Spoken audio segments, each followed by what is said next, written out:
a new virtual world that we're supposed to live in lieu of a inadequate physical world. And we have the supply chain issues that are allegedly our fault, just like climate change, right? We get this narrative here, right? Humans are dirty, humans are cruel, humans are oppressive, humans are greedy and selfish, right?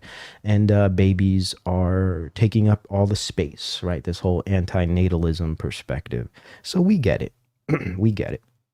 But what about this other angle? So there's climate change, but then there's also the pandemic angle, right? There's also, remember, virology and biology, two very, I'd say, strong ways to create an authoritarian or totalitarian regime, right? Through scaring people, convincing them that they are somehow biologically ill, right? And that through their virologists and epidemiologists, they'll figure things out, and their inoculation experts will figure out how to get everything back to normal and fix all of the problems of the earth. So let's go back in history a little bit.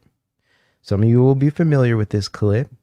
Let's go back to 2005 and just check this out. It's eerie. It's eerie how familiar all of this sounds.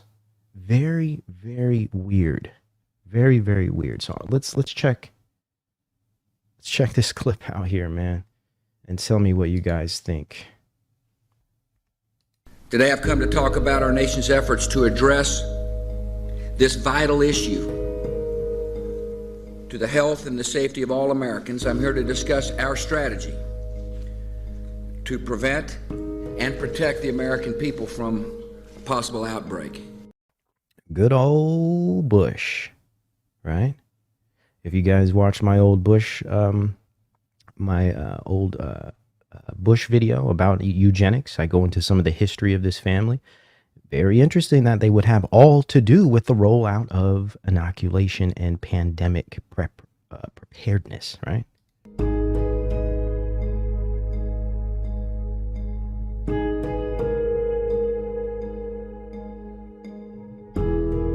The President's made perfectly clear that our number one priority is, in the event of a pandemic, is to save lives.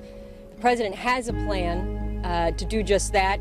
First, we must detect outbreaks that occur anywhere in the world.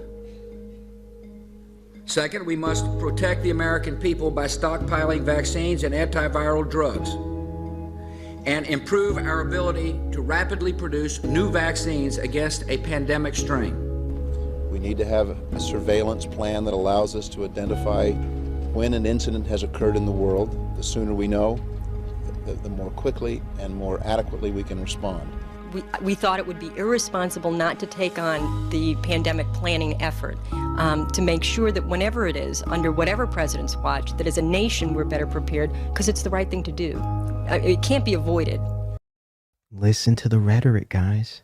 It's being repeated over again. Did you hear what she just said? It's the right thing to do. Who does that remind you of? How many politicians have regurgitated these talking points?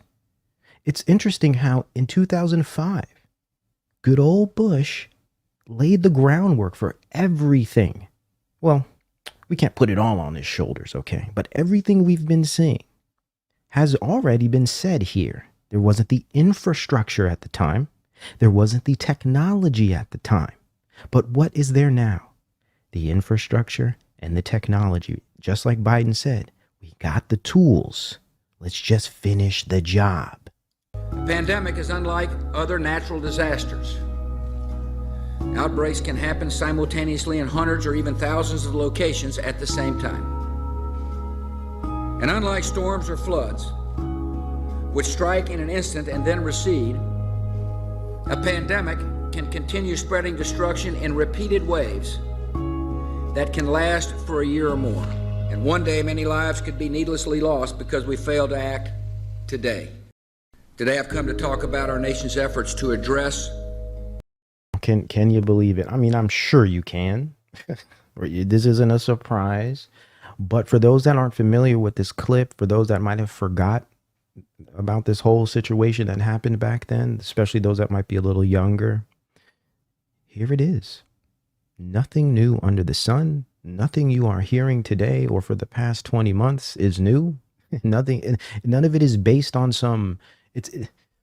this whole unprecedented argument is true to a degree, but it's also inadequate to describe what's really going on, because it's not necessarily unprecedented to these people behind the curtains, let's say.